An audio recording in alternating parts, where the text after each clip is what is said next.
Assalamualaikum warahmatullahi wabarakatuh. Halo adik-adik penggalang semuanya. Apa kabarnya kalian hari ini? Semoga adik-adik selalu diberi kesehatan dan kebahagiaan setiap harinya ya. Adik-adik penggalang, hari ini adik-adik akan dipandu oleh Kakak Lydia dan juga Kakak Vina dalam penyampaian materi hari ini. Apakah adik-adik sudah siap? Harus sudah siap ya. Mari kita mulai pembelajaran hari ini ya. Nah, sebelum kita mulai, kita akan membacakan doa dulu ya. Karena setiap hal yang kita lakukan, kita akan mendapatkan berkah jika diawali dengan niat, kemudian dengan berdoa.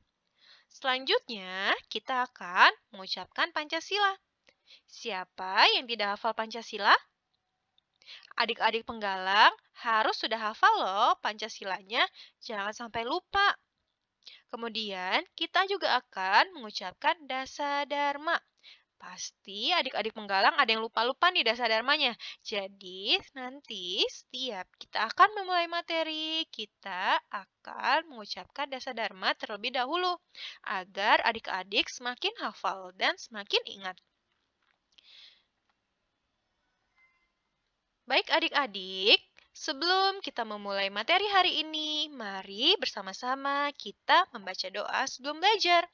Angkat kedua tangannya dan kita berdoa bersama ya. Let's pray together. Bismillahirrahmanirrahim. Rabbi zidni ilma warzuqni fahma waj'alni minas solihin. Amin ya robbal alamin.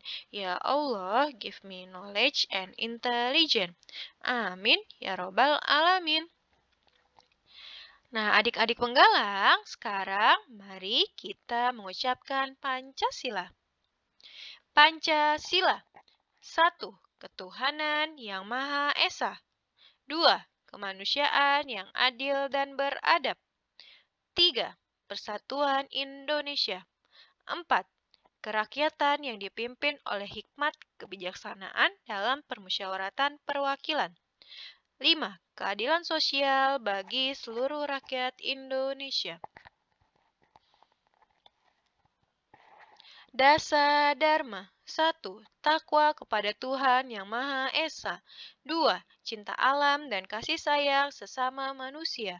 3. Patriot yang sopan dan ksatria. 4. Patuh dan suka bermusyawarah. 5. Rela menolong dan tabah. 6. Rajin, terampil, dan gembira. 7. Hemat, cermat, dan bersahaja. 8. Disiplin, berani, dan setia.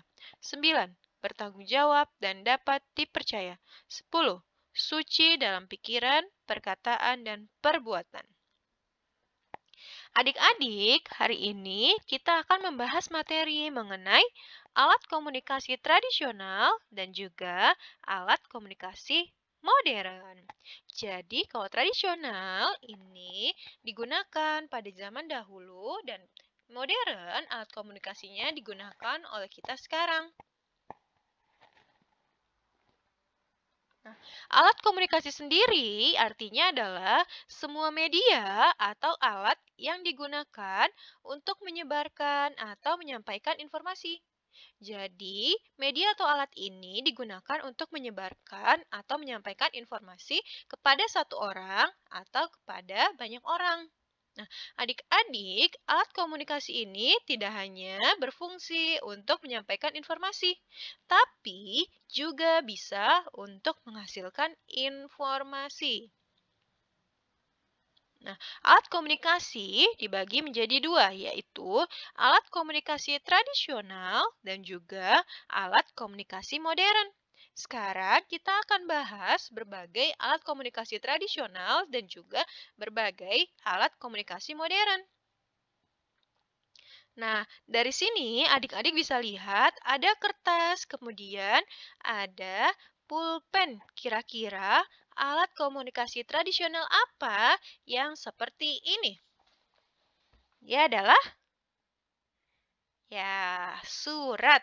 Jadi, pada zaman dahulu, alat komunikasi surat ini sangat terkenal adik-adik. Surat dianggap jenis komunikasi yang paling tepat untuk menyampaikan kabar atau informasi. Tapi di masa sekarang ini masyarakat sudah meninggalkan surat karena perkembangan teknologi yang pesat dan surat dianggap sudah tidak efektif. Sekarang masyarakat bisa beralih ke email atau surat digital. Kemudian yang kedua, alat komunikasinya seperti ini adik-adik. Ya, alat komunikasinya seperti ini. Ini namanya adalah telegraf. Telegraf adalah alat komunikasi yang menggunakan perantara listrik untuk mengirim dan menerima sinyal sesuai dengan kode dalam bentuk pulsa listrik. Ya, jadi alat ini menggunakan listrik. Nah, dalam telegraf terdapat kabel dan tembaga yang berguna untuk mengirim sinyal dari jarak jauh. Selanjutnya, ada lonceng, kentongan, atau alat yang bisa mengeluarkan suara. Jadi, alat-alat ini sudah pasti bisa mengeluarkan suara.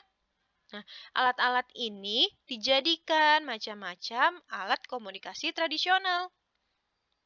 Kentongan, adik-adik tahu kentongan? Ya, kentongan sampai sekarang masih digunakan di beberapa tempat. Digunakan misalnya di pos ronda atau bisa untuk membangunkan sahur.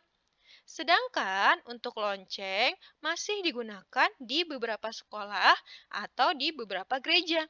Kalau sekarang di sekolah kebanyakan menggunakannya bel ya adik-adik. Nah, untuk gambarnya, untuk kentongan seperti ini ya, biasanya digunakan di pos ronda untuk memberitahu jika ada maling atau jika ada musibah dan lain-lain. Nah, untuk lonceng seperti ini ya, adik-adik. Kemudian, alat komunikasi tradisional yang keempat ada daun lontar. Jadi, pada zaman dahulu itu alat komunikasinya orang-orang lebih banyak menggunakan tulisan. Nah, media untuk menulis zaman dulu itu pada daun lontar ya. Ada juga menggunakan batu, yaitu seperti di prasasti. Nah, pada daun lontar ini akan berisi informasi yang bisa dimengerti oleh orang-orang yang akan membacanya. Nah, contohnya seperti ini. Jadi, dituliskan pada daun lontar seperti ini adik-adik. Kemudian nanti diikat, dijadikan satu. Nah, selanjutnya ternyata burung merpati juga bisa digunakan sebagai alat komunikasi tradisional. Jadi, zaman dahulu burung merpati digunakan untuk menyampaikan pesan jarak jauh. Nah, pada masa perang, burung merpati juga digunakan sebagai salah satu media komunikasi untuk penyampaian pesan militer yang bersifat rahasia. Jadi, namanya ini merpati pos. Ya, burung merpati ini yang menyampaikan pesan-pesan dari orang, ya misalnya dari satu rumah ke rumah yang lain atau dari satu daerah ke daerah yang lain. Bahkan sampai pesan militer yang bersifat rahasia disampaikan oleh burung merpati.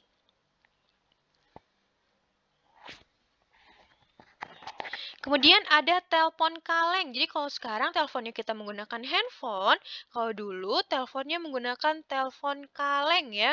Biasanya ini di sekolah-sekolah masih dipraktikkan cara pembuatannya karena mudah. Terus, jarak komunikasi telepon kaleng ini tidak bisa terlalu jauh. Hanya 5-10 meter saja adik-adik. Untuk gambarnya seperti ini ya. Jadi dari dua kaleng kemudian disatukan oleh tali dan nanti orangnya berjauhan kemudian sampaikan informasi dengan cara berbisik pada kaleng ini. Orang yang satu berbisik, orang yang satu mendengarkan. Nah, sekarang kita ke alat komunikasi modern. Pasti adik-adik sudah pintar apa saja alat komunikasi modern, ya. Di sini ada telepon ya, telepon kabel. Kemudian ada handphone, telepon yang bisa kita bawa kemana-mana.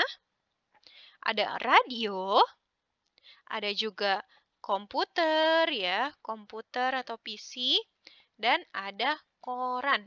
Nah, adik-adik, ini sebagian dari alat komunikasi modern yang sudah kita ketahui.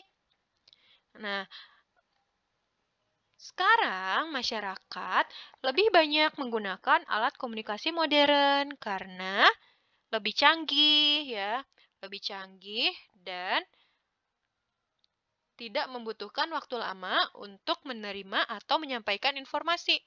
Jadi alat komunikasi tradisional sudah perlahan ditinggalkan. Nah, baik adik-adik, cukup sekian materi Pramuka Penggalang hari ini.